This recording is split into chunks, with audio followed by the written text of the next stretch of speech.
तथा मोक्ष के पवित्र नगरी के हम नमन कर ही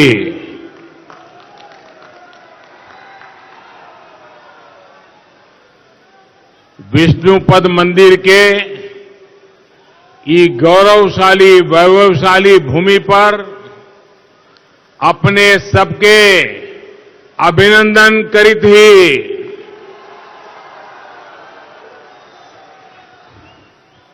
बिहार के पूर्व मुख्यमंत्री और एनडीए के सहयोगी हम पार्टी के अध्यक्ष आदरणीय श्रीमान जीतन राम मांझी जी, केंद्रीय मंत्रिमंडल में मेरे साथी नित्यानंद राय जी, बिहार सरकार के मंत्रीगण, एनडीए के सभी प्रतिनिधिगण, सांसदगण और मेरे प्यारे भाइयों और बहनों, सभी को मेरा प्रणाम।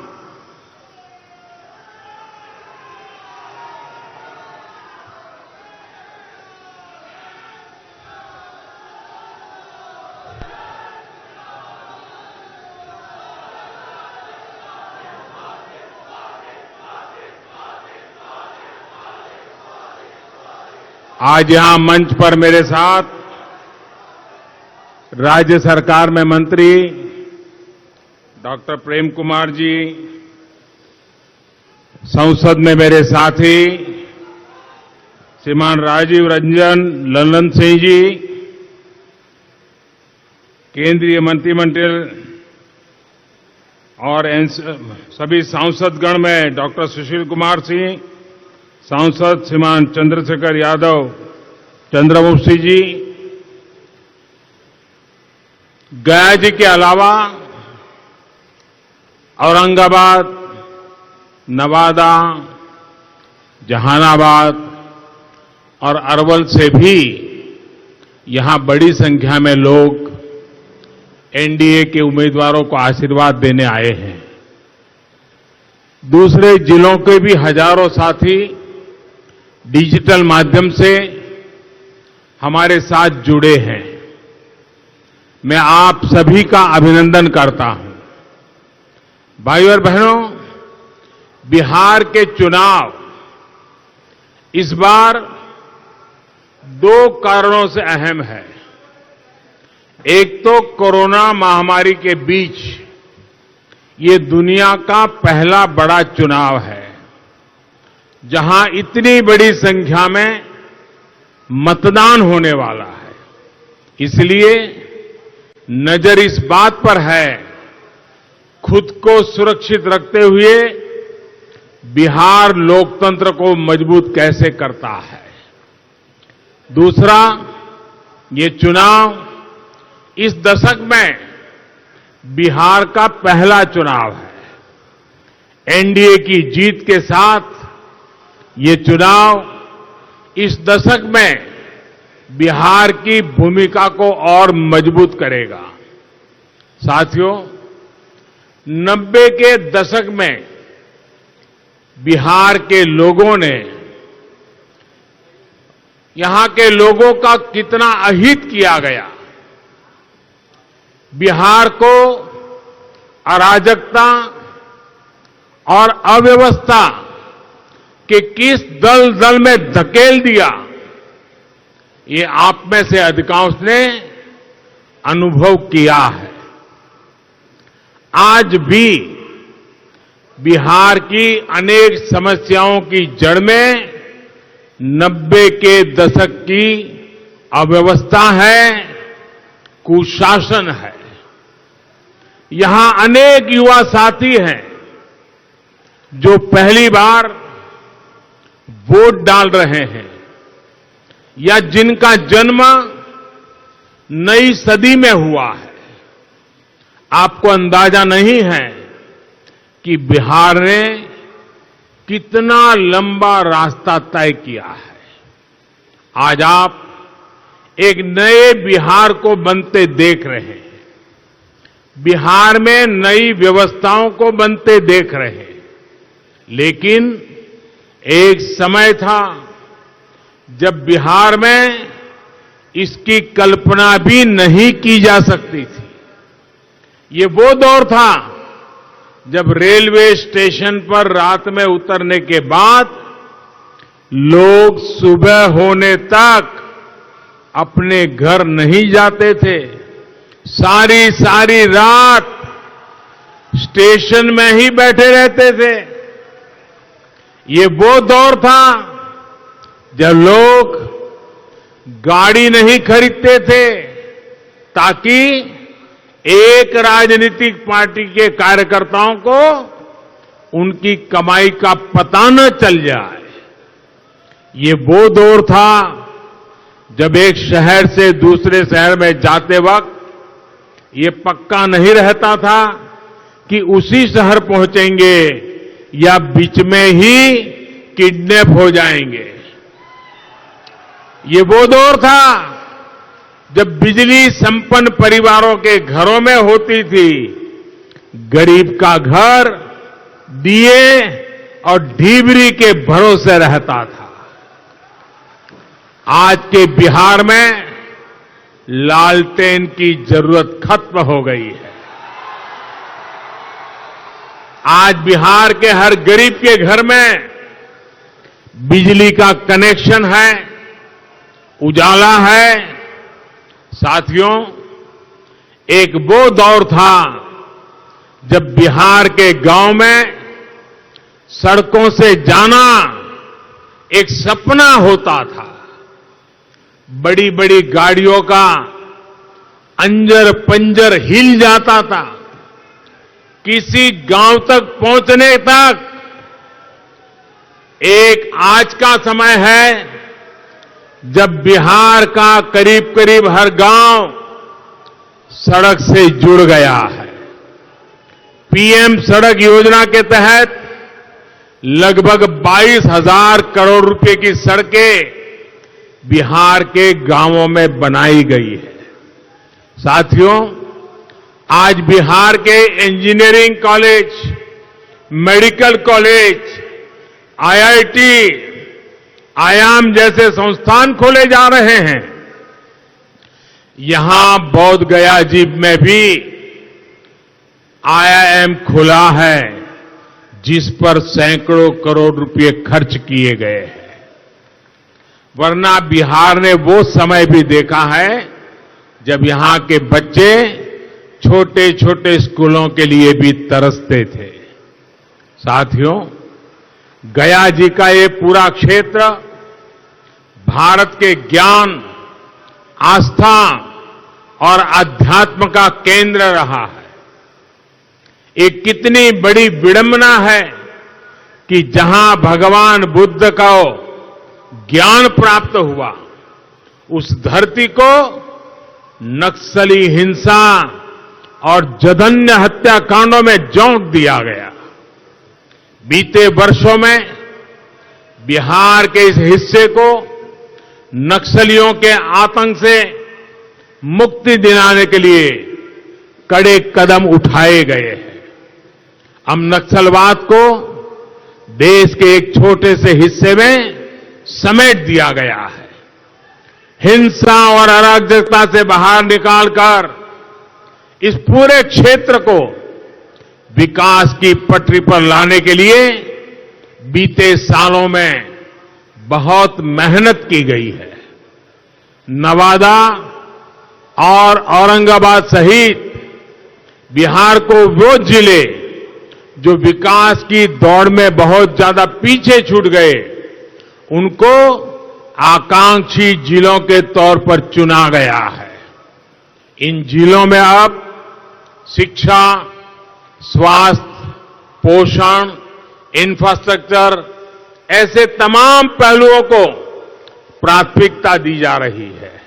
ऐसे में बिहार को फिर उस पुराने अंधकार में ले जाने की जो तैयारी की जा रही है, जो ललचाए बैठे कुछ लोग हैं, आपको उससे सावधान रहना है, सतर्क रहना है। भाइयों और बहनों, एनडीए के विरोध में इन लोगों ने मिलकर जो पिटारा बनाया है, जिसे ये लोग महागठबंधन कहते हैं, उसकी रग रग से बिहार का एक एक नागरिक वाकिफ है। वो लोग जो नक्सलियों को, हिंसक गतिविधियों को खुली छूट देते रहे, आज वो एनडीए के विरोध में खड़े हैं। देश को तोड़ने की, देश को बांटने की वकालत करने वालों पर जब एक्शन लिया जाता है तो ये लोग उनके साथ खड़े हो जाते हैं। इन लोगों का मॉडल रहा है बिहार को बीमार और लाचार बनाना।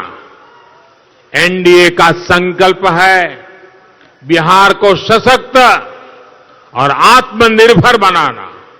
साथियों, बीते सालों में गरीब, दलित, वंचित, शोषित, पिछड़े, अति पिछड़ों के सशक्तिकरण के लिए एक के बाद एक बड़े सुधार किए गए हैं। अब गरीबों और वंचितों को उनके हक का पूरा लाभ दिलाने का सफल प्रयास किया जा रहा है। सुशासन के लिए टेक्नोलॉजी को आधार बनाया गया है। आज आप देखते हैं कि आपके मोबाइल फोन पर ही सरकार की ज्यादातर सेवाएं और सुविधाएं दे दी गई है। अब आपको बार बार सरकारी दफ्तरों के चक्कर काटने से मुक्ति मिली है। पहले राशन हो, गैस सब्सिडी हो, पेंशन हो, स्कॉलरशिप हो, हर जगह घोटाला घपला चलता था। अब आधार, फोन और जनधन खाते से सब जुड़ चुका है। अब गरीब को उसका पूरा हक समय पर मिलना सुनिश्चित हुआ है। भाइयों और बहनों, बिहार के रहने वालों का खून पसीना इस देश के हर हिस्से की माटी में गूंथा हुआ है। फिर भी दशकों तक वे बुनियादी जरूरतों से वंचित रहे, जबकि उनके द्वारा चुने गए नेताओं ने उनके ही रुपये से अपना साम्राज्य बना डाला। अब जबकि नेता सेवक के रूप में काम कर रहे हैं, शासक रूप में नहीं, तो लोगों के अधिकारों को सुनिश्चित किया जा रहा है। जिनके सर पर छत नहीं थी, उन्हें अब पक्का घर दिया जा रहा है। जो जहरीले धुएं से त्रस्त थे, वे अब एलपीजी गैस सिलेंडर पर खाना बना रहे हैं। जो गांव और घर वर्षों से अंधेरे में डूबे हुए थे, उनमें अब बिजली है। जो लोग उचित उपचार का खर्च नहीं उठा सकते थे, वे अब बेहतर स्वास्थ्य सेवाओं का लाभ उठा रहे हैं। जिनके पास कोई संसाधन नहीं थे, उनके सपनों को पूरा करने के लिए अब मुद्रा ऋण का फैसला हौसला बढ़ा रहा है। जिन लोगों ने कभी बैंक में कदम नहीं रखा, उनके पास पैसा अब सीधे उनके बैंक खातों में भेजा जा रहा है। कोरोना के इस संकट काल में भी आपने देखा है कि कैसे इसकी मदद से गरीबों के बैंक खातों में, किसानों के बैंक खातों में सीधे पैसे ट्रांसफर किए गए। साथियों, टेक्नोलॉजी ने बिहार में भी अपनी ताकत दिखाई है कि कैसे वो गरीब सशक्त करने का काम कर रही है। अब बेईमानी करने वाले को 100 बार सोचना पड़ता है। इसलिए इन लोगों को ये सुधार, ये सुशासन पसंद नहीं आ रहा है। इन सुधारों से जहां गरीब को नई ताकत मिली है, वहीं दशकों तक सत्ता में रहे इन लोगों को दिक्कत हो रही है। यही कारण है कि आज वो हर सुधार, हर रिफॉर्म का विरोध करने में जुटे हैं। साथियों, कुछ दिन पहले ही केंद्र सरकार ने भारत के गांवों के लिए बहुत बड़ी योजना की शुरुआत हुई। इस योजना में भी टेक्नोलॉजी की बहुत बड़ी भूमिका है और इसका नाम है स्वामित्व योजना। इस योजना के बाद गांव के लोगों को भी गांव की जमीन पर बने घर का मालिकाना हक मिलेगा, कानूनी दस्तावेज मिलेगा। स्वामित्व योजना हमारे गांवों में अनेकों विवादों को समाप्त करने का बहुत बड़ा माध्यम बनेगी। स्वामित्व योजना के तहत मिलने वाला प्रॉपर्टी कार्ड गांव के लोगों को बिना किसी विवाद के प्रॉपर्टी खरीदने और बेचने का रास्ता साफ करेगा। प्रॉपर्टी कार्ड मिलने के बाद गांव के लोग अपने घर पर कब्जे की आशंका के बगैर कहीं पर भी आ जा सकेंगे। प्रॉपर्टी कार्ड मिलने के बाद गांव के घरों पर भी बैंक से आसान लोन मिल पाएगा। बिहार चुनाव के बाद, एनडीए सरकार बनने के बाद इस योजना को बिहार में भी लागू किया जाएगा। अभी 6 राज्यों में पायलट प्रोजेक्ट प्रारंभ किया है।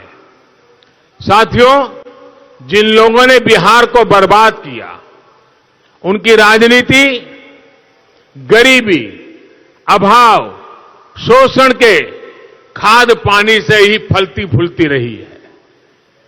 अगर गरीब, वंचित, दलित, पिछड़ा, अति पिछड़ा, आदिवासी सशक्त हो गए, आत्मनिर्भर हो गए, तो उनकी कौन पूछेगा? उनकी पूछ कैसे होगी? लेकिन मैं आपको आश्वस्त करता हूं, ये लोग कुछ भी कर लें, बिहार ने अब सुधार की राह में रफ्तार पकड़ ली है। इसे धीमा नहीं होने दिया जाएगा।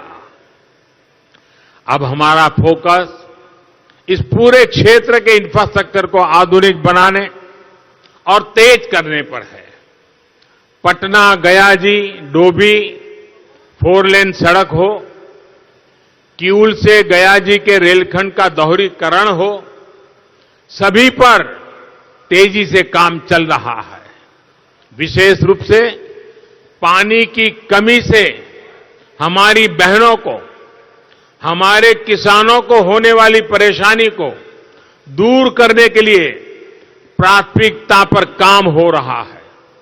प्रधानमंत्री कृषि सिंचाई योजना के तहत बिहार में बीते 5-6 सालों में 23,000 हेक्टेयर, उससे भी ज्यादा भूमि को सिंचाई के दायरे में लाया जा चुका है। मोक्ष और जीवनदायिनी फल्गु नदी के जीर्णोद्धार के लिए भी हर जरूरी उपाय किए जा रहे हैं।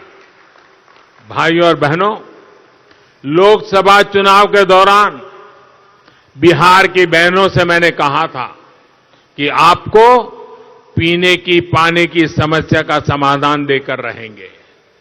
इस दिशा में जल जीवन मिशन के तहत तेजी से काम चल रहा है। बिहार में नीतीश जी की सरकार के साथ मिलकर कोरोना काल में भी 60 लाख से ज्यादा परिवारों को ये सुविधा दी जा चुकी है। अगले कुछ वर्षों में बिहार देश के उन राज्यों में होगा जिसमें हर घर में पाइप से पानी की सप्लाई होने लगेगी। वैसे पानी जैसे अहम विषय पर भी बिहार में किस तरह काम होता रहा है, इसका बहुत बड़ा उदाहरण रही है उत्तर कोयल परियोजना। 4 दशक पहले, सोचिए 40 साल, 4 दशक पहले इस पर काम शुरू हुआ था। इतनी सरकारें आई और चली गई, लेकिन वो काम कभी अटकता रहा, कभी लटकता रहा, कभी भटकता रहा, उसका काम पूरा नहीं हुआ। 40 साल के बाद नहीं हुआ। उत्तर कोयल परियोजना को पूरा करने का काम एनडीए की सरकार ने ही किया है। इससे गयाजी समेत इस क्षेत्र के कई जिलों में हजारों हेक्टेयर भूमि को सिंचाई की सुविधा मिली है। साथियों, दुनिया में कोई भी जगह हो, लोग वहां जाना पसंद करते हैं जहां उन्हें जरूरी सुविधाएं मिले। टूरिस्ट वहां जाना ज्यादा पसंद करता है जहां और सुविधाओं के साथ साथ मोबाइल नेटवर्क भी अच्छा हो, इंटरनेट अच्छा हो, सड़कें अच्छी हो, रहने का इंतजाम अच्छा हो। इन्हीं सब बातों को ध्यान में रखते हुए बौद्ध सर्किट योजना के तहत बौद्ध गया जी में भी जरूरी सुविधाओं को बढ़ाने पर जोर दिया जा रहा है। बोध गया जी में अंतर्राष्ट्रीय स्तर का एयरपोर्ट बनने के बाद तो यहां आने वाले टूरिस्टों को और ज्यादा आसानी होगी। एनडीए सरकार कुशीनगर में भी इंटरनेशनल एयरपोर्ट बनवा रही है और जब कुशीनगर और बोध गया जी के बीच संपर्क बढ़ेगा तो इन दोनों पवित्र स्थान जब हवाई मार्ग से जुड़ेंगे तो इसका लाभ गया जी में रहने वाले लोगों की भी होगा। बुद्धिस्ट टूरिस्ट आसानी से यहां आएंगे और जगह पे भी जा पाएंगे। यहां अंतर्राष्ट्रीय स्तर की सुविधाओं का निर्माण तेजी से किया जा रहा है। साथियों, जिन आशाओं और अपेक्षाओं के साथ आपने केंद्र में हमें अवसर दिया, उनको तेजी से पूरा करने के लिए बिहार में फिर भाजपा, जेडीयू, हम पार्टी और वीआईपी पार्टी का गठबंधन यानी एनडीए सरकार जरूरी है। श्रीमान नीतीश जी की अगुवाई में यहां बेहतर तालमेल वाली, तेजी से काम करने वाली सरकार बने, इसके लिए आपको मतदान जरूर करना है। हां, इस बार कोरोना संक्रमण से बचने के लिए बहुत सारी सावधानियां हमें रखनी है।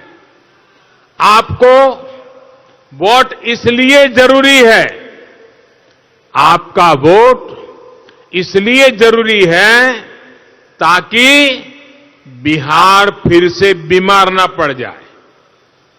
सतर्कता इसलिए जरूरी है ताकि आप और आपका परिवार बीमारी से बचा रहे। एक बार फिर भारी संख्या में यहां आने के लिए, एनडीए को आशीर्वाद देने के लिए मैं आपका बहुत बहुत आभार व्यक्त करता हूं। मेरे साथ दोनों हाथ ऊपर करके पूरी ताकत से बोलिए, भारत माता की, भारत माता की, भारत माता की। बहुत बहुत धन्यवाद।